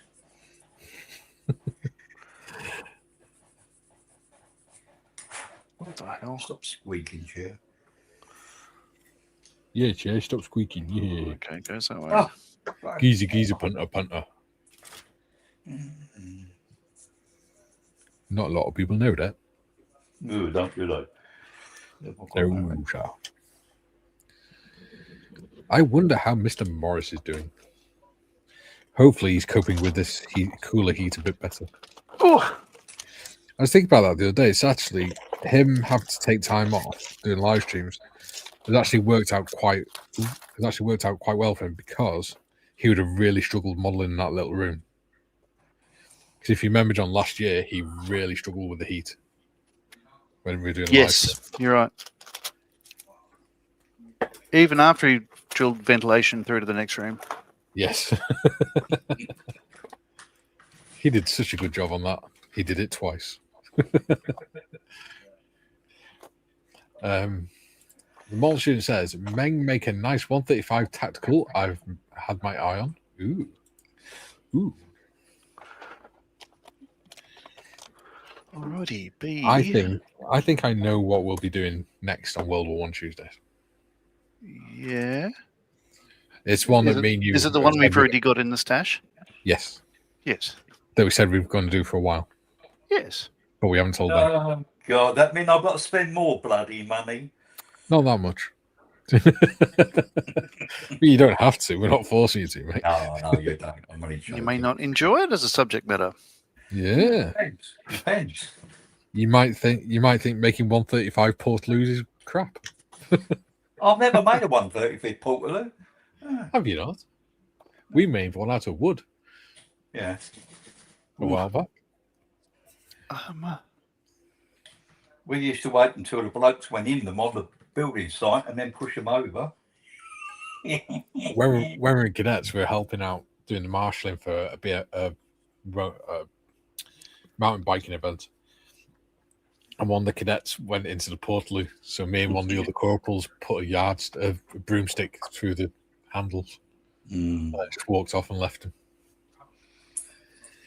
So there's an Australian movie called Kenny about a plumber. He his job is working with portaloos. If you've not seen it, audience, seek it out. It's hilarious. Right, that is B.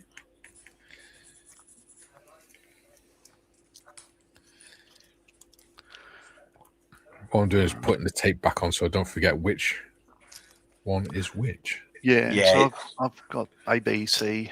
Yeah, because they are different. Yes. Everything you about can. this is different. That's it. Yeah, you can actually tell by looking at page 2 and then looking at the dollies. You can actually tell which one's which. But this is me and John you're talking to. Oh yeah. Stay in your lane, buddy. You're talking... I can understand John getting confused, Mikey, but not you. To be fair, I don't think I've done a major Marley yet, have I? As far as I'm aware. Touch wood. Joe says, just fed the goldfish. What? Just fed the goldfish wife has it in rain barrels to eat mosquito larvae. Jesus, they are huge. Have survived 2 freezes and 2 heat waves. Oh, wow. Yeah, goldfish wife has in rain barrels. Ghost says, look like Snowtown.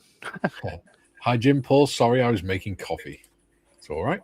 And Joe says, can't wait for the Sherman build. Hurry. Julian says, inappropriate names for the police in the UK were genuinely a police constable, Rob Banks. Yes. Yes, I remember seeing that. They interviewed him on the news for an article. For a story. Yeah. And in there's another one in America as well. Robin, R-O-B-Y-N. Constable Robin Banks. Yeah. I remember, I think it was 2 years ago, BFBS, British Forces Broadcasting Service, were doing a news report and they were interviewing a general, and his name was normal, but he was trying to say our soldiers are always encouraged to use their initiative. Yeah. And instead it came out live on air, it came out as our soldiers are always encouraged to use their agifnif. And he didn't realise. He just carried on. Well, just like, release the sausages. Yeah. So it became a whole meme thing in the armed forces pages and stuff. It's quite funny. Use your agifnif.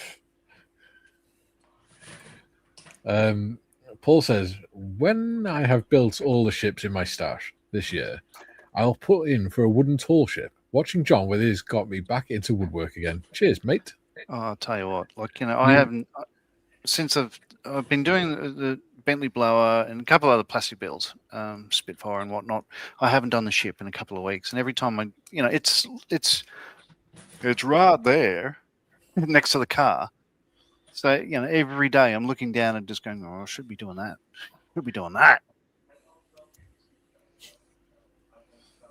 I should use my agifnif."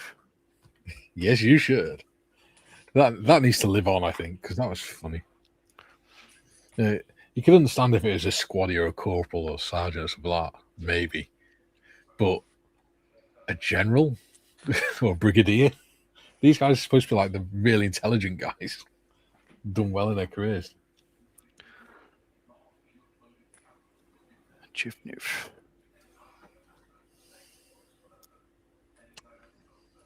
All right. That plonks on there. Should do. B23.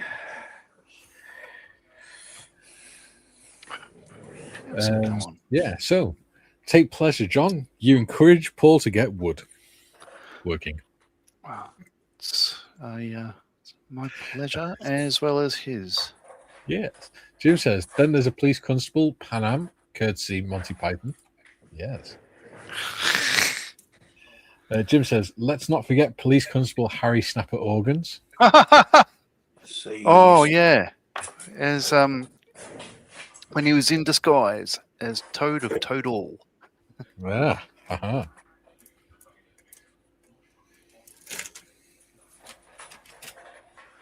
All right, I don't think these instructions are very, very clear. Like part B15, which is the main drive. Bravo 15. So Oh, trying you're to on step work out- 3, aren't you? Yeah, Step 3, so I've yeah. just started step 3. So I'm trying to. Yeah, I could see on top there's a little dingus. Yeah, Think- thank Yeah. you. And that goes towards the rear. Oh no, That's that it. goes towards the front. It doesn't go under the chassis. It's Does that help with your Away. conundrum, John? No, but what I mean is here it's showing you that's to the rear, but when they actually fit it, they turn it around. Yeah. Ah. That's the correct fitting, John. Yeah, but why wouldn't this have a half turn sort of thing instead of like Jesus? Like, because that looks very similar to that. Yeah. Oh, Meng. Well, no, the white, the black and white is showing you how to build it. The black is showing you how to place it. Okay, that fits. That's it. That One's fits an now. illustration. Yeah, see, one's an illustration on how to build it, and the other one is an illustration on how to fit it. So, what I'm hearing is Meng have tried to do it as it only fits one way. Here's the way to do it. And John goes, hold my beer. Well, I'm up to page 10, and I've been baffled for I think 23 pages now. Yeah. Fucking hell, John. What they thought was, if we do it like this, then John can have a rant. Yeah.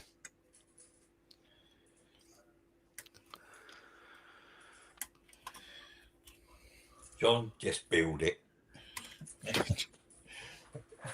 Is that the scale modeller's version of the Nike advert? Just build it. Yeah, just build the bloody thing. Yeah, where's bloody spruce C? G. A.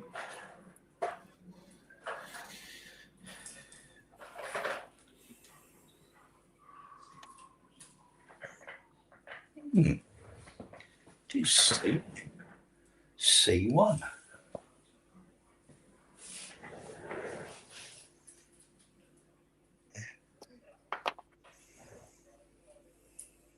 Okay.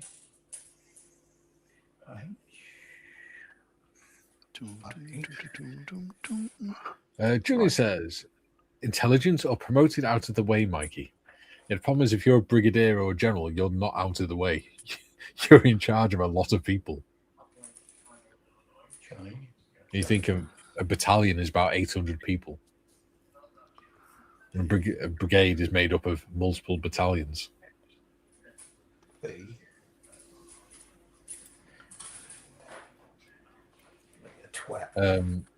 The model student says, I stumble on a show that completely made up adventures of Dick Turpin. Oh my God, so funny. You Brits have the best comedies. Yeah. We do. Like, It Ain't Our Fault, Mum. That's a good one. There's lots of good ones. Ian Chambers says, careful, Mikey. Telling John to get wood. Airfix might use that in the next advert. You never know. Oh, I can't believe what they're bringing out next. Well, did you see the advert for the helicopter that they've done for the Sea King? No, go on. It's a video. It starts off just right on screen. This isn't the kind of big chopper Sue was thinking of. And then the next minute, the Sea King comes in and lands. Oh, really? Yeah. Mm. It's like, how vulgar. Yeah. I can't believe they're bringing out bloody Robin Hood and all that. Yeah. Well, they did announce that, to be fair. The end of last year, didn't they? Yeah. Dale announced it, didn't he? Don't know why they got rid of him. Oh. Yeah, I suppose, yeah. I suppose, yeah. I mean, to be fair, they're ideal for the kids, aren't they? Well, yeah. They don't have to be accurate or anything, do Nah. I mean, doing the castle, I imagine, would be pretty good fun. Trying different techniques out. Yeah, but I mean, I've just been there. I didn't see bloody Robin. I didn't see Marion. I didn't see bloody Friar Tuck or Little John. All the tree, because it's dead now. Yeah. And the bloody tree's dead, and they wanted me to pay £7 to park to go and see a dead tree. Julian says, PMSL, hold my beer. Mol student, did these have an interior? Can't remember. Yes, they do. They sure do. The only thing they don't have, this kit doesn't have, is the twin engines. But we're not worried about that. Well, they do one with a twin engine, don't they? But it's bloody quite a bit more expensive, isn't it? There we go. Yeah. Not the best photo, but you get the idea. It's all full. Yeah. And then we're going to spend hours building it, and then we're going to cover it all up. Yeah. Zachary. Never mind. It is a complicated suspension setup, eh? Well, this, yeah, it is a bit, isn't it? Yeah. It's a very German suspension setup, isn't it? Because they did the same in the Second World War. It probably works. So from what I read, it worked very well. However, in tank form, it was too top heavy and prone to falling over or not crossing trenches and all that sort of stuff. But as a weapons carrier, if it was like that, as an open platform with a driver and engine in the middle, that would work very well because it would be very, very stable. Yeah. But they didn't have enough of them as the what do they call it? Oh, I can't remember the name of it. It's basically just all-terrain vehicle in German. Yeah, it's basically just a armored gun carrier, wasn't it? Yeah. It wasn't really a fighting vehicle. It wasn't much of an AFV. It's more of a rolling pillbox sort of thing. Paul says, John, just stick to Woody. Yeah. Uberlandwagen or overland vehicle. Yeah. Yeah. Joe says, true, Mikey, but doesn't that give commanders lower down the ability to decide how to achieve what was ordered in a way to preserve as many lives as possible? That's always been the British military ethos, really. Ever since before the First World War, really. The generals sort of work out the big overall plan, and then each rank below that works out their own little section of how to achieve their mission, their task. They don't micromanage, which was part of the problem that the Germans had in the First World War, because they did micromanage. Whereas,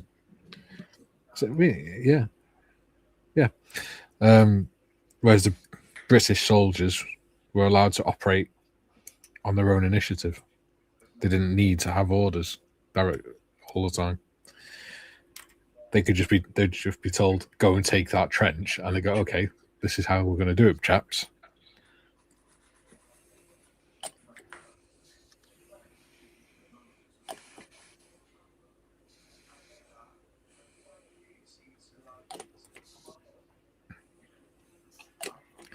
And it worked rather well.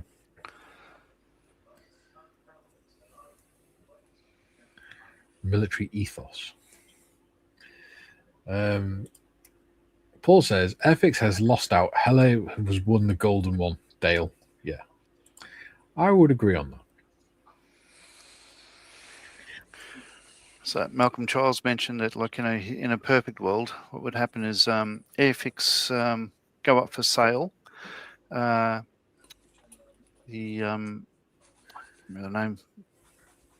company that owns Glow2B own Hella.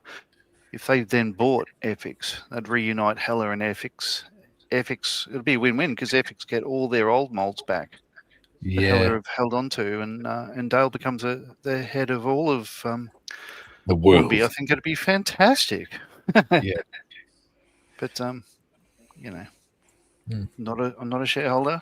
I can do what they want. Yeah.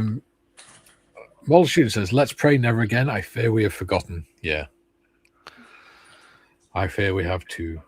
And this is why stuff like taking interest in history and teaching your kids history and things like that is really, really important because, we're not going to make that much of a difference these days, except for when we get to vote. Whereas the youngsters are the ones that are going to, go to university. They're going to change things in university, quoting new ideas and stuff like that. They're going to be the ones that go into politics and stuff, and they can make it. They've got the opportunity to make a difference, whereas we've sort of let that opportunity go by. I watched a history documentary earlier today. It was called The Emperor's New Groove. It's fantastic. God. Model student says, I heard Dragon are gone. I wasn't aware. They're not gone. They're just Renamed. they're not making their own sort of models anymore. They're focusing more on doing STLs and things for 3D printing.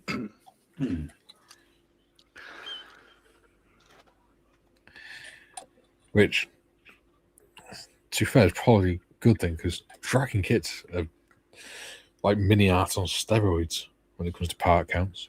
Never done one. I should do because Jim talks very highly of them, and I'd listen to anything Jim says. Yes, I would too. Which is why he needs to get his channel off the ground.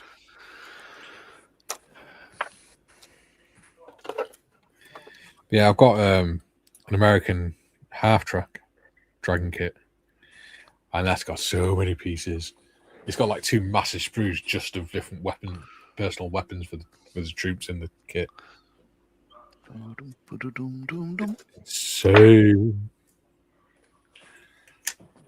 how are we doing for time? What's going on? We have 12 10 minutes. Yeah. Very cool. All right. So what I've decided is this bit, I guess the drive aft housing gearbox. It says to paint it white. So I'll leave that off, paint that white separately. Yes. But then I can't build up anything else unless that is in place. So, the sidewalls and all that sort of stuff. So for the last 10 minutes, I'm going on building these subframes. Okay. That I can do. It'll all be. I'll paint it all these RL, whatever it is, 002, whatever it is, the squirrel grey. Yeah. Well, you're on step 5 then, aren't you? I've jumped step. I finished step 3, jumped 4 onto 5. Yeah. Yes. Yeah. Okay. Just so I know where I need to catch up to. Just for ease of painting. Model Shoe says tweens most conservative generation polled in 60 years. Yeah. Certainly seems to be going that way. Paul says, I've just been thinking, would it be great if schools got kids making model kits? It would. In fact, James May did a program where he did just that. Yeah. He got them to make model kits and then got them to make a 1-to-1 scale Spitfire with him as a pilot. Which is still at Cosford. It is. Matthew says, I love Dragon kits. Model Student says, good news is bespoke items and crafts with skill are more and more popular, especially with younger people. Yeah. Paul says, while the school kids make the kits, they should do a history assignment to go with the model they have built. Yeah, I agree. That's a good idea. I mean, I did it for my art GCSE. I did a massive picture of a Spitfire. I drew it all freehand and coloured it in after painted it. Mm-hmm. It was about 4 A2 pages big. Yeah, because we had the art exam was, I think it was 10 hours. Remember? Yeah, it must have been 10 hours, something like that. And you have to make whatever it was you were doing in that 10 hours. All you could do is prep. You couldn't start it beforehand. Jim says, Dragon molds have been acquired by Zimmy Models. They're still around, just not under the Dragon brand anymore. There we go. Paul says, it teaches the kids how to make things, then learn the history. Yeah. Joe says, Paul, I want to go to that school. Me too. Let's go back to school, people. June says, completely agreed, Mikey. Only the dead have seen the end of war. George Santayana, 1863 to 1952. Unless we keep reminding people of the causes that will continue, as you said, keep teaching the history. Yeah. On my Facebook page, I've got, if I go on it now, it's pretty cool saying along those lines. Didn't behave. Right. On the top of the page, it says, you don't change the course of history by turning the faces of portraits to the wall. And Yeah, it's good, isn't it? Yeah. It's by Jawaharlal Nehru or something. Sounds like a wog. No, I have nothing against people from other countries. No, sir.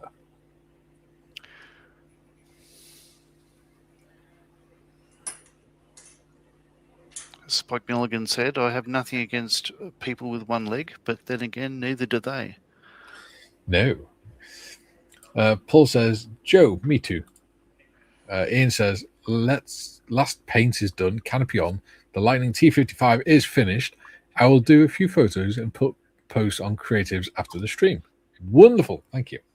Awesome. I look forward to seeing it. Model Student says, I'm glad Dragon models will still be out there. Yeah. Jim says, Model Student, me too. I'm definitely a Dragon disciple. Yes. One of many, I am sure. Julian says, Nehru, if I recall correctly, was an Indian Prime Minister. There we go. Oh, okay. Nehru. I'm going to, so this is, I make 5, I make 6 of these. One of them has a separate part, and the other ones are all C1s. This is a C1 and a B23, so that'll be A, bonked, set aside. So I'm, as you saw earlier, I'm labeling things so I don't get them wrong. Because, yeah, I've seen people put things on backwards on YouTube and stuff. It's hilarious.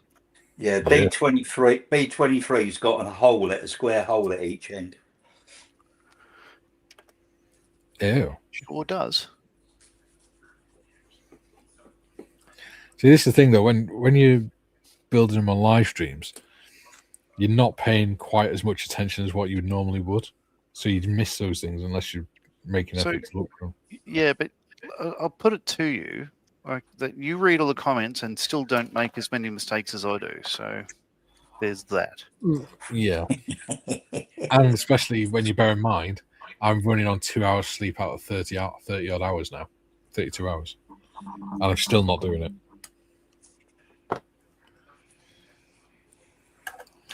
So, yeah. Maybe I'm partially female or something. I don't know. Yeah, multitasking, that's it, yeah.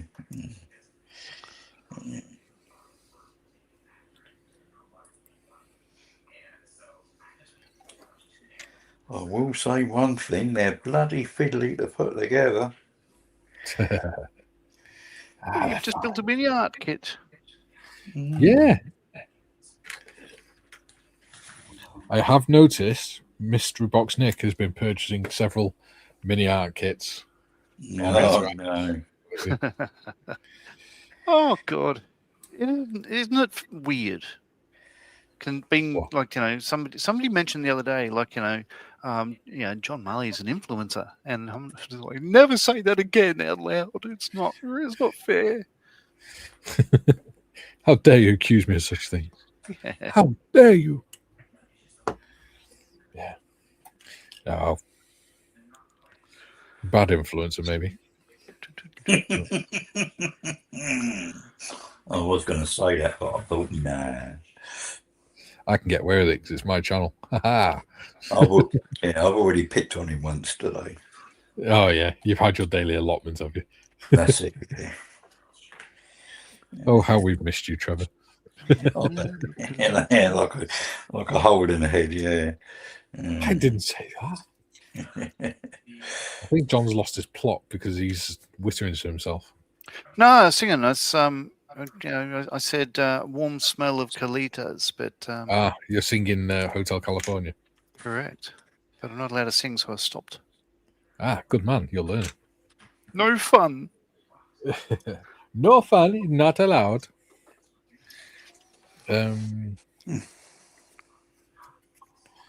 No vocal cord violations, as Mr. Charlie Beach says. Talking about vocal cords, there's an interview that's just appeared on YouTube by a guy called, I think, Rick Beto. He's interviewing Billy Joel. I think it's an hour-long interview. I watched the first, 20 minutes because I watched the second part. I'll watch it all again with Bron because she's a big fan of Billy Joel because, if you're not, you should be. And, oh, my God, it's bloody good. It's clear, like, none of us are getting any younger. He does look old, but my God, he can play like as well as he could when he was 25, and he's still sing. He's just a hell of a talent. I was thinking about this before, right? When we were in the hospital, there was a guy stood at the counter and giving his detail stuff, and he had a beard and he looked dead skinny. He looked, to me, he looked fairly old, or certainly not a teenager sort of thing. And he gave his date of birth. He was 19 years old. And I thought, holy crap, he looks like an adult. Am I getting that old that kids are looking old now? Like, God, he's younger than my daughter. Yeah, I know. Paul says, who wants me as Prime Minister? The UK will be forced to make models. Hey. Yeah, look, I'd vote for you. Yeah. Everyone gets a Belfast. We're all going to get £46 back off of Air Electric. Yeah. More models. In order to vote, you have to buy a raffle ticket off Models for Heroes. That's the condition of being able to vote. Julian says, he's put the link into Zimmy Models. Tracky says, hello all. Hello, Tracky. You come in at the end just again, mate. Remember, 12 till 2 UK time. Julian says, Paul, that gets my vote. And hi, Tracky. Ian says, Paul for PM. Paul says, cheers, Julian. And he's laughing at Ian. Joe says, working on the chassis of the Tamir 25-pounder field gun with the Canadian Ford. What's the key on keeping a level, straight chassis? It's not bad, but a little tilt. I wouldn't worry about it. Just put it on a diorama and do it on uneven ground. No, I guess. No, I don't know. I don't know that kit being a field gun or whatever. No idea. I guess it's just, I don't know. There's not much to it. Is there? Is this a cradle for a gun with an axle? Maybe just put it on a flat mat. I know not.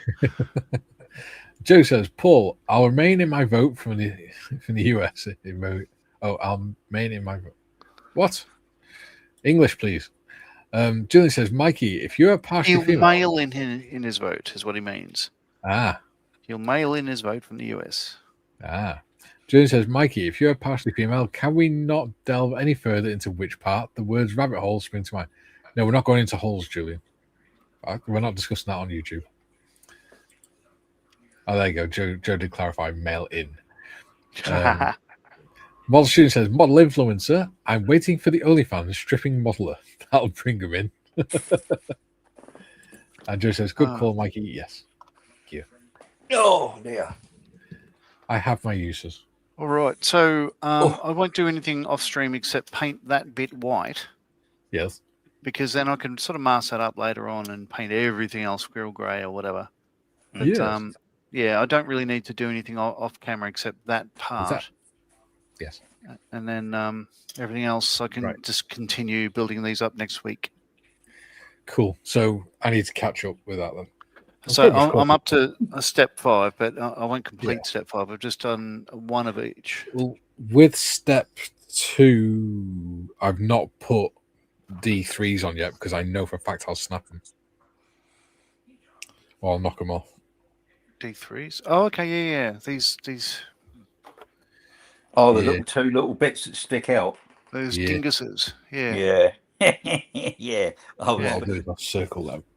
yeah. I don't think I will. did, So I'll put them on, but I've been wrong before. Speaking of which, so how's this looking? I glued this yesterday during the stream. Yeah. It just cool.